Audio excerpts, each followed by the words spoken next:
doing today? I am so glad to see you. I got this call to come look for some bad bugs, but if I did see any good bugs, to try to save them. Do you guys see any? Do you guys see any bad bugs I can whack with my fly swatter? Or maybe some really pretty butterflies that I can catch in my net and I can take it back to the nice people who called me to come catch their bugs. Ooh, I think I might see some. I see some butterflies. Has anybody ever caught a butterfly before? And who's ever killed something they didn't like with a fly swatter? I know I have. Well, today we're gonna learn about some good bugs and we're gonna learn about some bad bugs that we don't like. So with the good bugs that we would not want to take a fly swatter to, these are good things that we would love to find around our house, that when we find it, we can catch it and keep it close and not let it go. We can keep faith and praise and love and obedience and truth and joy and trust and peace and thankfulness. Those are like butterflies that we can go and we can catch them in our nets. Whoops. And we can keep them in there and save them and share it and tell everybody about our beautiful butterfly we found. Well, there's also some bad bugs. Uh-oh.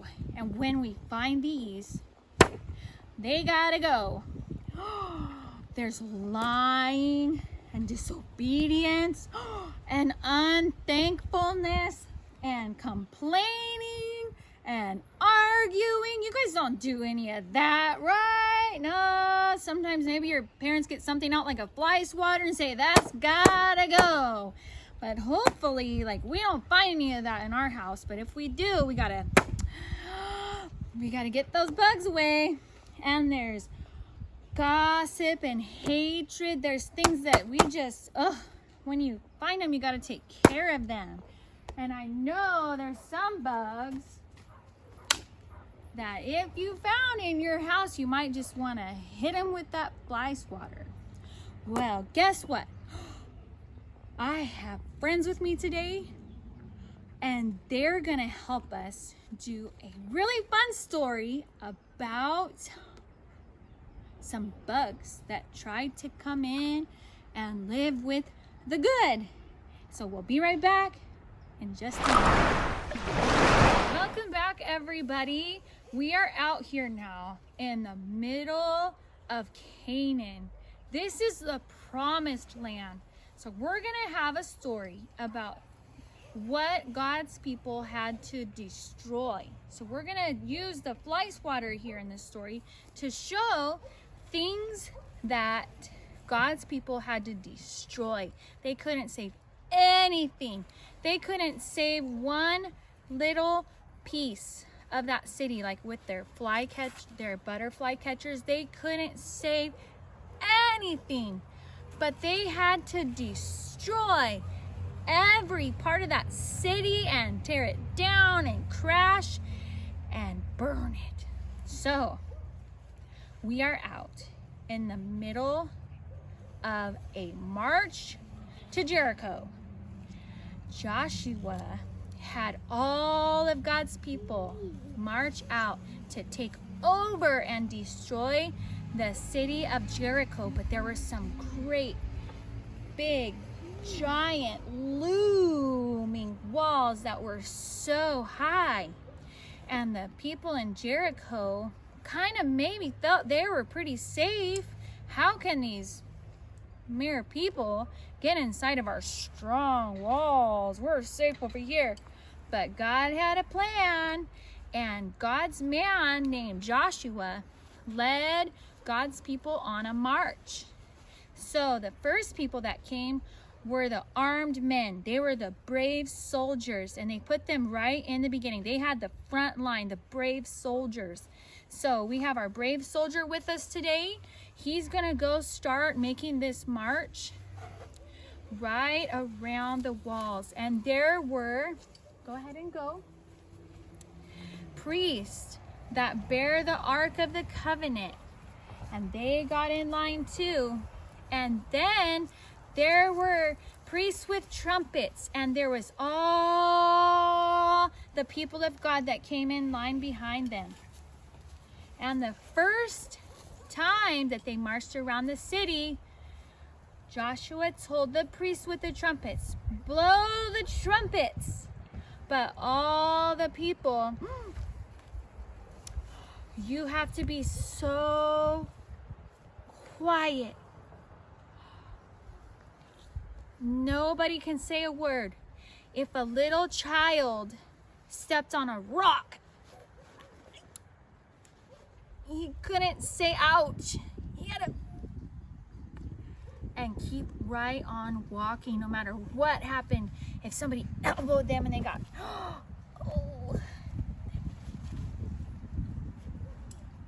they couldn't say anything. Not one person out of all these people could say anything. So here they go.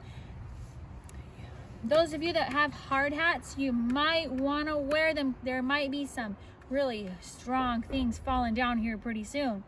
So what happened is Joshua said, let's come this way, follow me.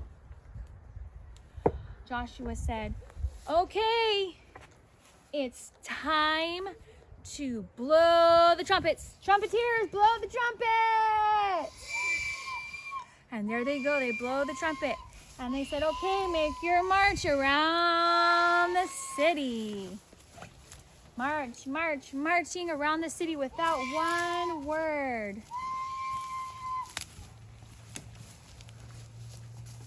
Okay, and when you get back to the beginning, you can stop.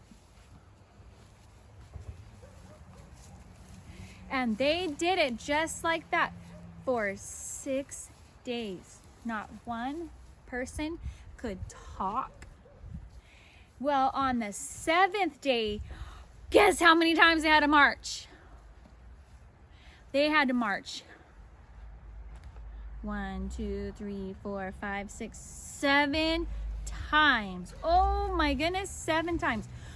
For 6 times they did it just like that, but 6 times in a row, around and around and around and around with no talking. But on the 7th time, this is where I'm gonna need your guys' help too, because this has to be a super loud shout.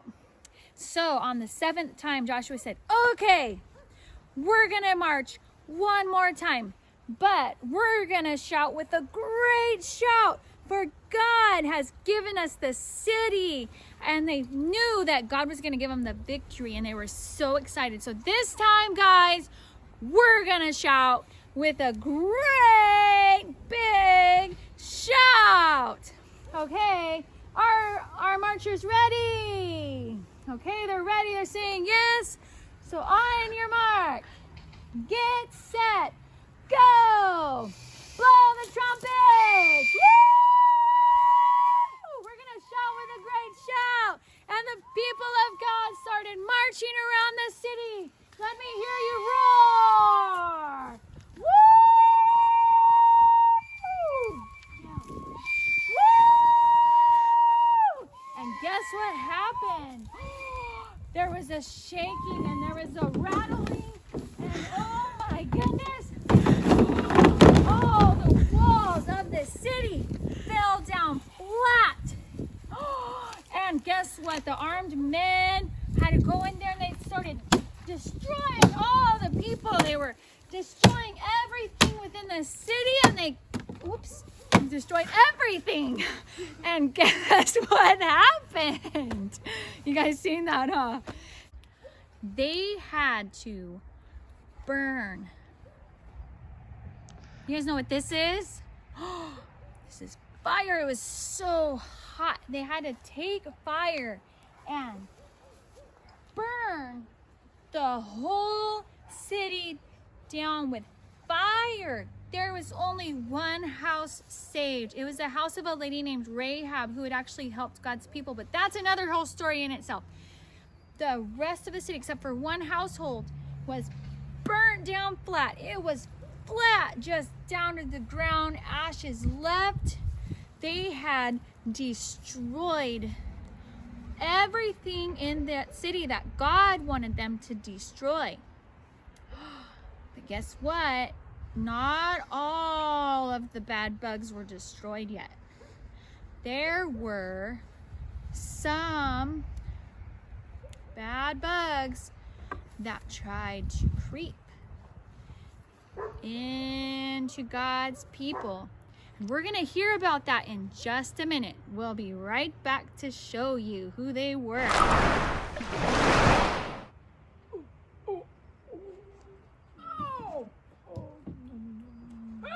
Tom! Hey, Chuck! How are you? What's going on, Chuck? Well, I'm doing pretty good. Except for some really bad news. Bad news? Yeah. This Israelite nation is gonna destroy us. The Gibeonites. Destroy us? Yeah, it's really bad. What you mean destroy us? I'm an old man. They can't destroy me. I'm fragile. Yeah, but do you have an idea? What should we do? I'm so confused. Well, let's see. Let's dress up. Huh? Yeah, we can trick them. Trick them? Yeah. Huh. We can be like we are weary travelers, come from very, very, very, very, very, very, very far away. And put on old worn out clothes and ugly dirty shoes. And stinky shoes, and let's mess up our hair and pack up nasty moldy bread. Hey Jack, I think I'm liking this idea already. I know what you're thinking. Yeah. Oh, that'll trick him for sure. Yeah, okay. Hold on, I'll be right back. What? Are you okay, Jack? I'm okay. Oh, okay. Okay. So, let's ask Joshua to make peace with our group. Yep. And let us join up with their group as servants. And we'll act like we come from very, very, very, very far away. Oh, my back. And we've heard of all the great things you've done. And our elders told us to take a long journey to come talk to y'all. See, we've been on this journey so long, our clothes are worn, our shoes are worn, our food is moldy, and our bottles are torn. But please, Joshua, can we be your servants? That's a great idea! Oh, we're gonna trick them now! Yeah! They won't destroy us now! Nope! Are you ready? Let's go tell them! Oh, okay. Alright, let's do Yeah, that. let's We're go. gonna trick them. We're gonna go real trick good. 'em. Yep. Yep. They're never gonna know. Did you know, guys, that the Gibeonites, like we just showed you, they really did trick Joshua and all of God's people? They tricked Joshua. Oh my goodness. They really did dress up and pose like they were weary travelers, and they really, really did trick them. But guess what Joshua and God's people forgot? They forgot to ask God what God thought about the Gibeonites. They forgot to pray. They forgot to talk to God about what kind of people these might be. They forgot to ask God, God, are these like those good bugs? Are these good things to have with us? Or are these things that we're supposed to get rid of? But they kind of thought they were okay to save. So Joshua and God's people used the tools that save. They said, okay, we're gonna make you a promise that we're not gonna hurt you. We promise that we're gonna let you stay with us, and we're gonna let you live, and we're not gonna hurt you, and you can be with us, and it's okay, and everything's gonna be okay. You can just live with us, and it's gonna work out just fine. And after they made him that promise, they found out that they were the people they were supposed to destroy. They're the people that God said, destroy them. This land, this promised land is yours, and you can destroy everybody that lives in there. And when they should have said, no, you cannot live with us, you have to go. You will not be our servants. You are not going to live with us in our land. Oh, they saved them instead. And now they had to live with some bad bugs. Maybe kind of like the idea of cockroaches or bed bugs. Things that can get into your things, and they grow, and they can end up causing you a lot of headaches. Ugh. They had to live with them, and they couldn't harm them because they promised, and they knew that they couldn't break their promise that they already made, and they had to live with the Gibeonites after that. So all of this for us to know if there's something like in our list that we're not supposed to live with. How we talked about lying and disobeying our parents, or being unthankful for things, or complaining about what we got to do, or what I have to do that, or maybe you argue with brothers and sisters. Those can be kind of like bad bugs. And gossip, which is talking bad about people and hating people. We don't want those in our house. Those things are what we got to get rid of, like the Gibeonites. You want to get rid of them. And the good bugs, these are the ones to save in your house. That we can keep these. These are good. Faith, love, praise, obedience, truth, joy, trust, thankfulness, and peace. Just like when they marched around the walls of Jericho, they shouted with a great shout. That'd be like shouting with a voice of praise. Those are good things. Those help us. And when we obey God, they obeyed God in destroying the city of Jericho. They listened to God and they obeyed God, and that helped them, and that was good for them. And thank you guys for being with us today. Thank you for watching. Thank you for being a part and participating. And we're going to see you all so soon. And I'm so happy to see you all. And I love you. And I hope you have an awesome day. Great being with you.